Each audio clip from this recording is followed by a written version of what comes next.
ஸ்ரீ தேவி பாகவதம் 290ஆம் பகுதி. மோகாந்தகார பாவியும் முக்தி அடைந்த கதை.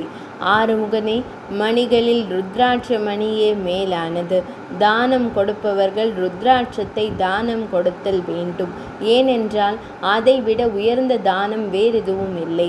ஒருவன் ருத்ராட்சத்தை சிரசில் அணிந்திருந்தால் அவன் மதுபானம் குடித்தாலும் இறைச்சியை உண்டாலும் அது பாவமில்லை. இருக்கும்போது ஒருவன் ருத்ராட்சம் அணிந்திருந்தால் அவன் ஸ்வர்க்கத்தை அடைவான்.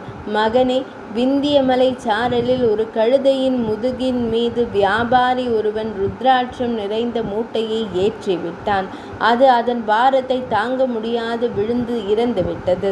உடனே அது சிவரூபம் பெற்று என்னிடம் வந்துவிட்டது. எவன் முறைப்படி 1000 ருத்ராட்சங்களை அணுகிறானோ அவன் ருத்ரமூர்த்தி போலாவான்.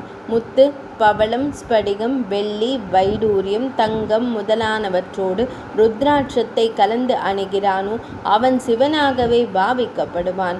கோசல தேசத்தில் கிரிநாதன் என்றொரு பிராமணன் வாழ்ந்தான்.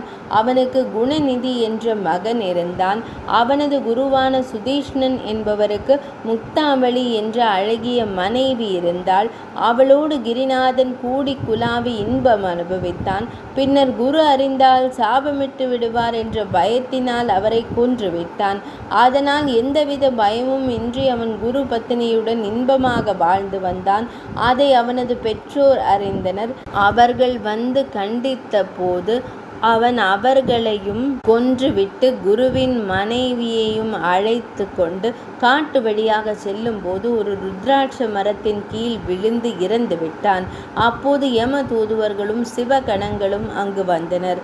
யம தூதர்களே, ஒருவன் ருத்ராட்சம் அணிந்திருந்தாலோ அல்லது ருத்ராட்ச மரத்தின் கீழ் இறந்தாலோ அவன் செய்த பாவங்கள் யாவும் அழிந்துவிடும் என்று கூறி கிரிநாதனுக்கு திவ்ய ரூபம் கொடுத்து அவனை விமானத்தில் ஏற்றி சிவலோகம் கொண்டு சென்றனர்.